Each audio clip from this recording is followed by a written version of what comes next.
ایاک نعبد و ایاک نستعین۔ میرے پاکستانیوں، بڑی تیزی سے اسلام آباد میں عدالت میں میرا توشہ خانہ کا کیس چل رہا ہے۔ ہمایوں دلاور صاحب پریزائڈ کر رہے ہیں اس میں، اور ہم نے کوشش بڑی کی ہے کہ چیف جسٹس اسلام آباد ہائی کورٹ، اور ہم بڑی دیر سے کوشش کر رہے ہیں کہ وہ ہمارا کیس ٹرانسفر کریں یہاں ہمایوں دلاور سے، کیونکہ یہ حق ہوتا ہے ایک جو ہر شخص کا، اس کا ہمیں آئین، ہمارا قانون حق دیتا ہے کہ اگر ہمیں ایک اعتماد ایک جج پہ نہیں ہوتا تو ہمارا حق ہوتا ہے کہ ہم اپلائی کریں کہ ہمارا کیس ٹرانسفر کر دیں۔ اور یہ ہم نے تب سے کیا تھا، یہ میں نے کل بھی بات کی، میں پھر بھی آپ کو بتا دوں کہ جب مجھے غیر آئینی اور قانونی طور پہ اٹھایا گیا اسلام آباد ہائی کورٹ سے اور مجھے پولیس لائنز میں رکھا گیا، تو ادھر ایک دم پتہ چلا کہ ہمایوں دلاور صاحب نے عدالت نکالی اور مجھے طلب کر لیا توشہ خانہ کیس پہ، نہ میرا وکیل، نہ مجھے پتہ ہے کسی چیز کا، اور اس کیس میں پھر فرد جرم لگا دیا۔ قانون تو یہ ہے کہ مجھے بتا کے لگانا چاہیے تھا، بتائے بغیر لگا دیا، تو ہمیں تب ہی سمجھ آ گئی کہ یہ ہمیں یہاں انصاف نہیں ملے گا۔ تو اس کے اگلے دن ہم نے تب سے اپلائی کیا اسلام آباد ہائی کورٹ میں ٹرانسفر کا۔ اب میں بات کر رہا ہوں 12 مئی کو، یہ تقریباً اب سمجھ لیں کہ 3 مہینے گزرنے لگے ہیں۔ تب سے اپلائی کیا ہوا ہے اور کوشش کرتے گئے کہ ہمارا کیس اس عدالت سے نکالا جائے۔ اس کے بعد بہرحال جو میں نے آپ کو بتایا کہ کیس ہوا، میں نے 35 سوال دیے گئے۔ محرم کی 3 چھٹیاں تھیں، بڑی مشکلوں سے ہم نے وہ اکاؤنٹنٹ کو ڈھونڈا۔ اصل میں یہ سارے سوال ٹیکس کے بنتے ہیں، یہ جو اس عدالت میں سوال ہیں یہ ہیں سارے ٹیکس کے، کیونکہ کہا جی آپ نے یہ ڈکلیئر نہیں کیا، آپ نے یہ بیچا، یہ ڈکلیئر نہیں کیا، تو میں نے وہ سارے 35 کے 35 سوالوں کا جواب دیا، اور ہر ایک کا جواب میں کھڑے ہو کے عدالت میں ایک ایک کا جواب دیا۔ تو وہ جو ایک جگہ، اور انہوں نے سرکاری 2 گواہ پیش کیے۔ اب سرکاری گواہوں کیا انہوں نے گواہی دینی تھی، تو ہم نے کہا کیونکہ وہ جو جواب ہیں اس کے لیے میرے اکاؤنٹنٹ کی ضرورت ہے، کیونکہ ایک 40 سال سے میرے اکاؤنٹنٹ وہی فرم ہے، میرے پاس جو پیسے آتے ہیں، جو میرے خرچے ہوتے ہیں وہ میں ان کو بتا دیتا ہوں، وہ پھر ٹیکس فارمز بھر دیتے ہیں، وہی الیکشن کمیشن کی فارمز بھرتے ہیں، وہی ویلتھ ٹیکس جو ہوتا ہے وہ بھرتے ہیں، تو ان کے پاس سارا ریکارڈ ہوتا ہے۔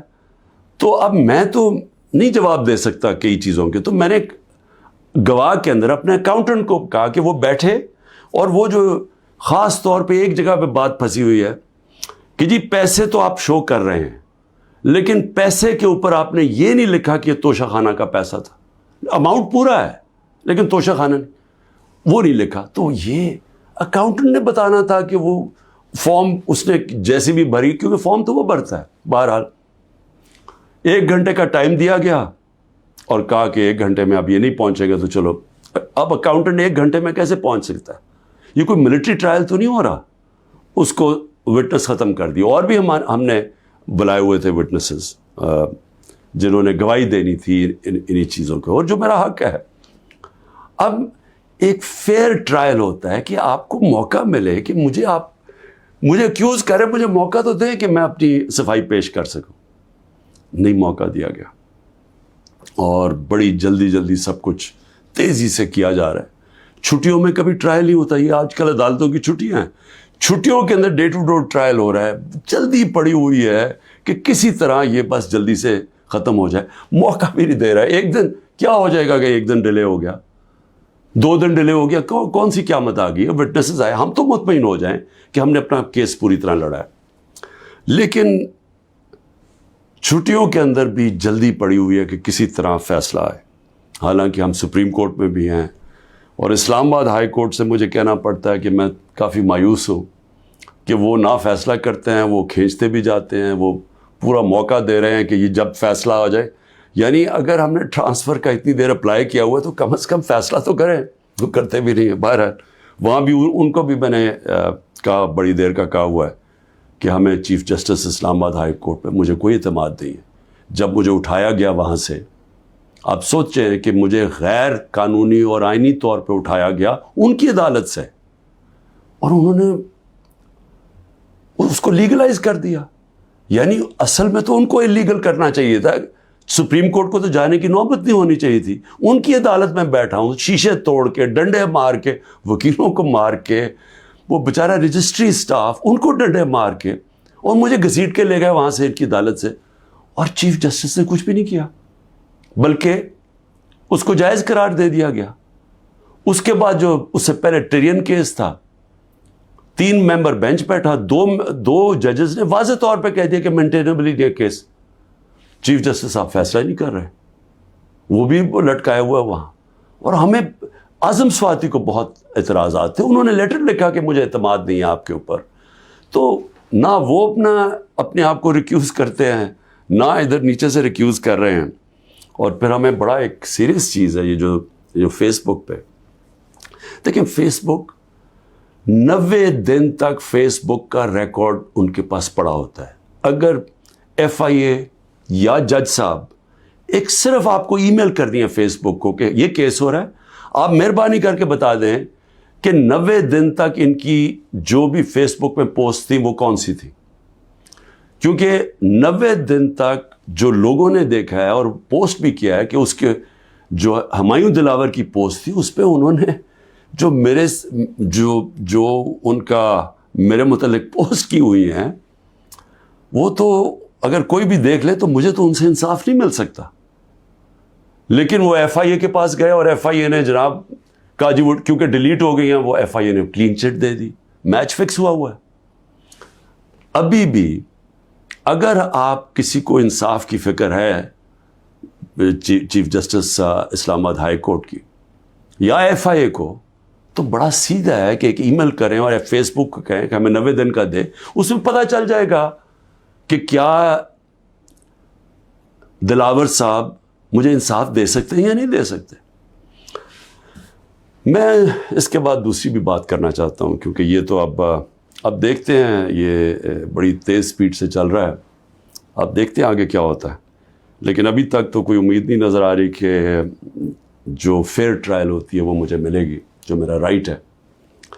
دوسری چیز یہ جو انہوں نے 2 بلز اسمبلی میں لے کے آئے بڑی تیزی سے, پتہ نہیں انہوں نے کتنے بل پاس کر دیے 1 گھنٹے کے اندر, کوئی 15 نئی لیجسلیشن لے آئے. وہ گورنمنٹ جو جا رہی ہے 15 لیجسلیشن, 8-10 لوگ بیٹھے ہوئے تھے اسمبلی میں. جمہوریت کا مذاق اڑا ہے, نہ وہ بل پڑے گئے ہیں نہ کچھ ہے, جلدی سے, اور سارا بل کے پیچھے بدنیتی ہے. اور یہ جو 2 بلز انہوں نے انٹروڈیوس کیے ہیں, سیکریسی ایکٹ اور prevention of extreme violence act, یعنی یہ جو 2 بل ہیں یہ تو ایک قوم کو غلام بنا رہے ہیں. یہ تو اسٹالن کی USSR کے اندر اس طرح کے تو قانون بنتے تھے, یا نازی جرمنی میں بنتے تھے. لیکن یہ کسی آزاد معاشرے میں تو کوئی تصور بھی نہیں کر سکتا کہ انٹیلیجنس ایجنسی فیصلہ کریں گی, کسی گھر میں بھی گھس جائیں گی اور فیصلہ کریں گی کہ یہ گھر کے اندر کوئی دہشت گرد ہے, اور وارنٹ ایک جو ہوتا ہے گھر میں گھسنے سے پہلے آپ کو سرچ وارنٹ لینا پڑتا ہے. اس کے بغیر آپ گھس جائیں گے گھروں میں, کسی کے گھر میں بھی گھس جائیں گے اور کچھ بھی کریں گے, اور کسی کو ان کو روکنا نہیں چاہیے. تو یہ تو ایک ملک میں بالکل ہی غلاموں کو کنٹرول کرنے کے لیے ہو رہا ہے. پھر سیکریسی ہے, ایک اور ایکٹ لے آئے ہیں کہ آپ کسی بھی اگر کوئی انٹیلیجنس ایجنسیز کا کوئی آدمی ہے, اس کا آپ نام بھی نہیں لے سکتے. اگر آپ نے نام لے لیا تو وہ آپ کوئی اسٹیٹ سے غداری کر دیں گے, سیڈیشن ہے وہ. تو یہ تو اس طرف جا رہا ہے کہ جنرل مشرف کے مارشل لاء میں بھی اس طرح کی حالات نہیں تھے. یہ تو بالکل ایک وہ معاشرہ, اور مجھے لگ رہا ہے کہ تیاری کر رہے ہیں کہ انہوں نے تو الیکشن کا کوئی نیت ہی نہیں نظر آ رہی. تو اگر الیکشن نہیں کروانے ہیں تو اس کے بعد تو پھر لوگوں کو کنٹرول ہی کرنا پڑے گا, تو انہیں حربوں سے کنٹرول کرنا پڑے گا. اور مجھے جو خوف آ رہا ہے, میں آخر میں صرف یہ بات کرنا چاہتا ہوں کہ اس وقت جو پختونخوا ہے اس کی ہمیں فکر کرنی چاہیے، کیونکہ ان کی کوئی اپنی الیکٹڈ گورنمنٹ نہیں ہے اس وقت. ان لوگوں کو اوپر مسلط کر دیا ہے جن کی کوئی قانونی حیثیت نہیں ہے، اور وہ جو وہاں کر رہے ہیں، جس طرح کی کرپشن ہو رہی ہے اور جس طرح کا وہاں وہ صوبہ آہستہ آہستہ وہاں دہشت گردی بڑھتی جا رہی ہے، لا قانونیت بڑھتی جا رہی ہے، تو وہ تو لوگوں کو پہلی نوجوان وہاں سارے قبائلی علاقے کا جو جس طرح کی تباہی مچی تھی، جس طرح کی قتل و غارت ہوئی ہے قبائلی علاقے میں، ڈرون اٹیک سے، ملٹری آپریشنز، اوپر سے طالبان ایک طرف، وہ دوسری طرف فوج، تو وہ جو لوگوں سے ہوا، جس طرح کی تباہی مچی وہاں، تو وہ تو اسی سے ابھی نکل رہے ہیں. تو اگر یہ اسی طرف چلا گیا پھر سے، تو مجھے تو سمجھ نہیں آ رہی کہ کیا جو اس وقت فیصلے کر رہے ہیں اس ملک کے، کیا ان کو اندازہ ہے کہ نیچے گراؤنڈ کے اوپر کس طرح کا غصہ اٹھ رہا ہے؟ کیا اندازہ ہے کہ جب وہ پولیس لائنز کے اندر جب 100 پولیس والے شہید ہوئے تھے، پتہ ہے نیچے سے کیا آوازیں آ رہی تھیں؟ اور اب جو بجوڑ میں ہوا اس کے اوپر سارے پختونخوا کے اندر کس طرح کا غصہ گیا ہے؟ کیا کسی کو اندازہ ہے کہ یہ کس طرف جا سکتا ہے؟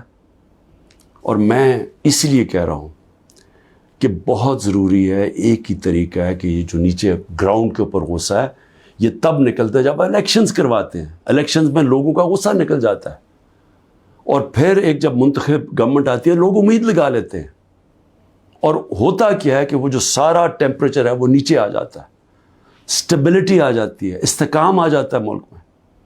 تو یہ جو دوسری طرف ابھی کوششیں ہو رہی ہیں، جو لوگ اس ملک میں جن کا جینا مرنا ہے ان کو خوف آنا شروع ہو گیا. جو 12 لاکھ یہاں سے پروفیشنلز چھوڑ کے گئے ہیں اور جا رہے ہیں، آج ہمیں سمجھ آنا چاہیے کہ ان کی امید ختم ہو گئی ہے. یہ سب سے خطرناک چیز ہے کہ ایک معاشرے میں لوگوں کی امید چلی جائے. تو جس طرف ہم جا رہے ہیں یہاں تو کوئی روشنی نہیں نظر آ رہی، اور اگر انہی لوگوں نے بیٹھے رہنا یا اسی طرح پاکستان میں الیکشنز کے بغیر ایک کنٹرولڈ گورنمنٹ چلانی ہے اور لوگوں کو کنٹرول کر کے چلانا ہے. میں یہ اپنے تجربے سے ایک تاریخ کا ایک طالب علم ہوں، میں آپ کو بتانا چاہتا ہوں جو سیاست میں ایک زیرو سے ایک پارٹی آج سب سے بڑی ماشاءاللہ پاکستان کی پارٹی ہے، جو میرا تجربہ ہے عوام کا، میں آپ کو کہنا چاہتا ہوں کہ یہ پاکستان کو ادھر لے کے جا رہے ہیں. جو لوگ سمجھ رہے ہیں کہ وہ ڈنڈے کے زور سے اس ملک کو کنٹرول کر لیں گے، وہ سمجھتے نہیں ہیں، عوام کی سوچ نہیں سمجھتے، نہ وہ تاریخ جانتے ہیں، نہ وہ پولیٹکس سمجھتے ہیں، اور وہ پاکستان کے لیے بہت بڑا خطرناک اندھیرے کی طرف ہم لے کے جا رہے ہیں. پاکستان زندہ باد.